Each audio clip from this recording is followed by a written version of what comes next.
Hello, police station. నేను blue star hotel నుంచి మాట్లాడుతున్నాను సార్. మీరు వెంటనే ఇక్కడ బయలుదేరి రావాలి సార్.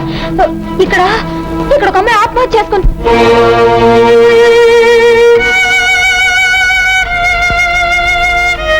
రజనీకి అబ్బాయికి పెళ్లి నిశ్చయమయ్యేలోగా ఈ విధంగా జరుగుతుందని మాత్రం అనుకోలేదు.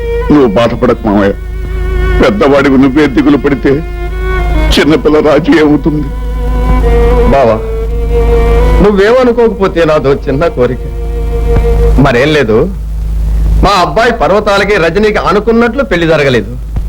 పోనీ మన చిన్నమ్మాయి రాజుకి వీడికి అదే ముహూర్తాన్ని పెళ్లి చేస్తే బాగుంటుందేమో అని. అవును మామయ్య, నీ కల్లుని కావటం కంటే నాకు ఆనందం ఏముంది? పైగా నువ్వు చెబితే రాజు కాదందు కూడా. అక్కపోయిన దుఃఖంలో ఉన్న దాని దగ్గరకు వెళ్ళి నీ కాళ్ళకు పారాణి రాసుకుంటావా అమ్మా అని ఎలా అడగను? పోయిన మనుషులతో పాటు అందరం పోతామేంటి? 3 ముళ్ళు పడిన తర్వాత 3 క్షణాల్లో రాజంతా మర్చిపోతుంది. మరిచిపోవడానికి పోయింది ఆస్తి ఐశ్వర్యం కాదు మావయ్య. నాతో పాటు నా తండ్రి రక్తాన్ని పంచుకు పుట్టిన మా అక్క కన్నీటితో మునిగిపోయిన ఇంటికొచ్చి కళ్యాణం గురించి మాట్లాడడానికి మీకు మనసు ఎలా వచ్చింది? అది కాదమ్మా, అక్క అయిపోయిన బాధ మాకు మాత్రం లేదంటావా? ఉంటే ఇలా మాట్లాడరు. మా అక్క జబ్బు చేసి చనిపోలేదు, తిరిగితనంతో ఆత్మహత్య చేసుకుంది. ఆ ఆత్మహత్యకు కారణం ఎవరో తెలుసుకునేంత వరకు ఈ ఇంట్లో పెళ్లి బాజాలు వినపడము, పచ్చని తోరణాలు కనపడము.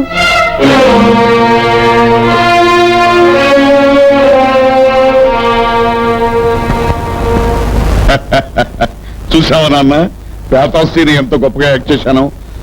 అందుకే నన్ను అందరూ నవరస నటన సార్వభౌమ అంటారు.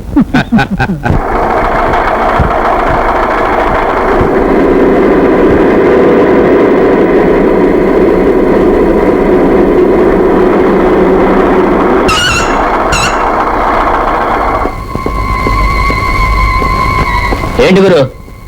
బాస్ చెప్పినట్లు వరద బాధితులకు చేరవలసిన కల్తీ బియ్య బస్తాలు ఈ లారీలో ఉన్నాయి. మీరు తీసుకొచ్చిన బియ్య బస్తాలు మన గోడౌన్లో పెట్టించండి. ఓకే గురు. ఏయ్, ఎవరైనా అడ్డు వస్తే ఏసి పారేయండి. అవన్నీ మేం చూసుకుంటాం గురు. Okay okay.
లారీని తీసుకుపోయింది నాగు అని నీ బాసుకు చెప్పు. నోరు మూసుకుని ఊరుకున్నాడా సరే, లేకపోతే నాగస్వరం ఊదమను, పడగ విప్పుకుని వస్తాను కాటేయడానికి.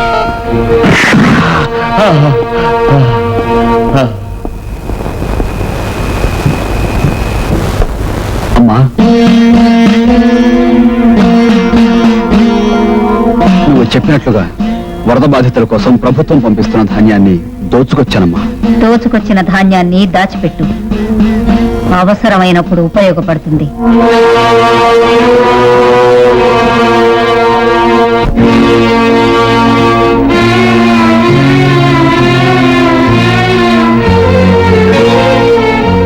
అక్క, నీ జీవితాన్ని కాటు వేసిన ఆ నాగు కోరలు విరగొడతాను.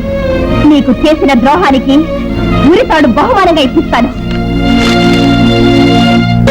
సరే, ఈ సమ్మని కూడా తీసుకురా. అలాగే సార్. నువ్వెక్కడికి రా బయలుదేరాం?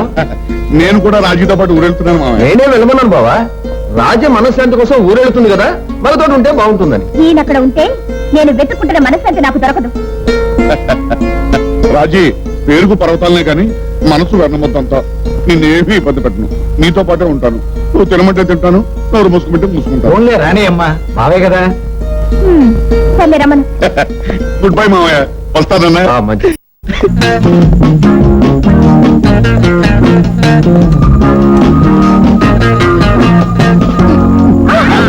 బుద్ధుందా నీకు?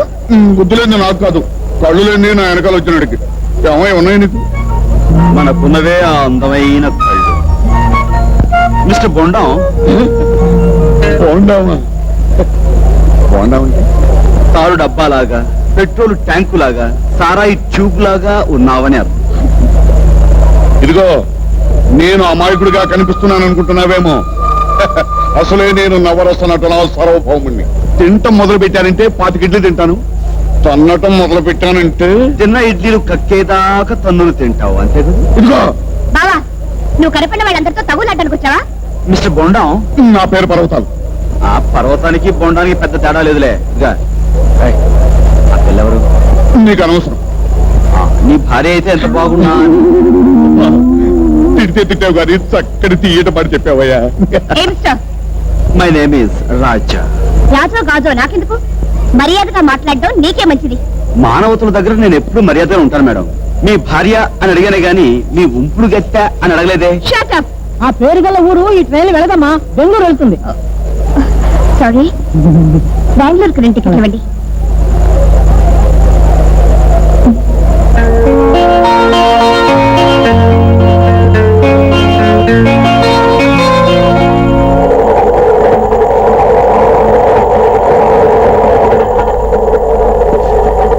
హాయ్.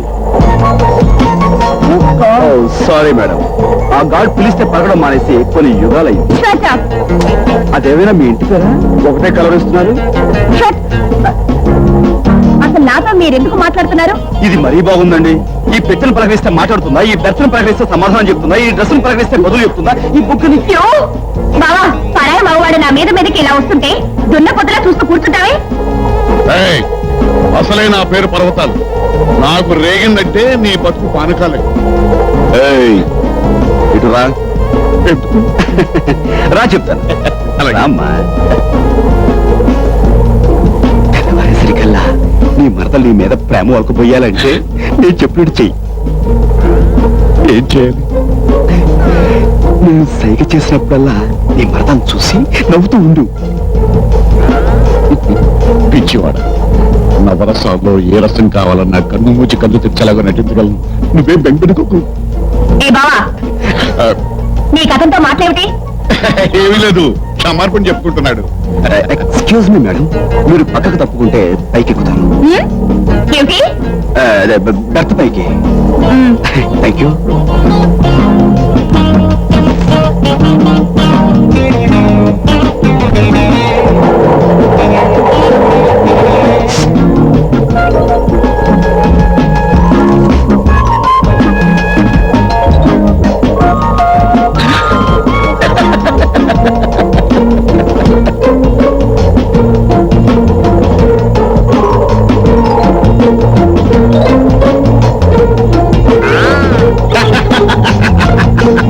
ఏ బావా, నీకు కూడా తిక్కతిక్కగా ఉందా?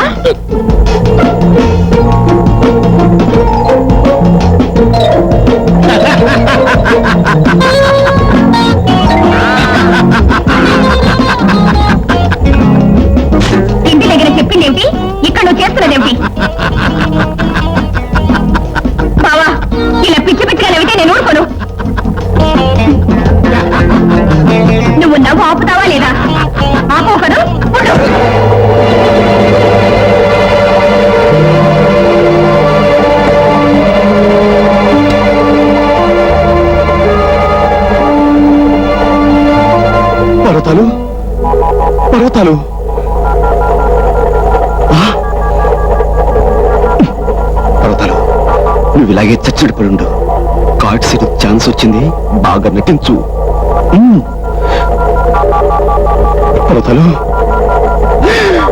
ఓ మై గాడ్, కొంప మురిగింది. వీడు నిజంగా చచ్చిపోయాడు. అమ్మో, 5 నిమిషాల్లో స్టేషన్ వస్తుంది. 6వ నిమిషంలో జనం లోపలికి వస్తారు. 7వ నిమిషంలో వీడి శవం జనం చూస్తారు. 8వ నిమిషంలో పోలీసులు వస్తారు. 9వ నిమిషంలో నిన్ను అరెస్ట్ చేస్తారు. 10వ నిమిషంలో నువ్వు కింద పడిపోతావు.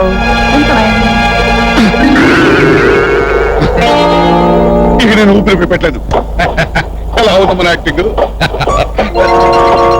ఇదేమిటి, మా మర్దల పిల్ల పడిపోయింది ఏమిటి? ఏం కంగారు పడకు. నీ ప్రేమలో పడేయడానికి ఇదో రకమైన యాక్టింగ్. ఇదిగో, నీ మరదలు నిన్ను పెళ్లి చేసుకోవాలంటే నేను చెప్పినట్టు చెయ్యి. ఏం చేయాలి?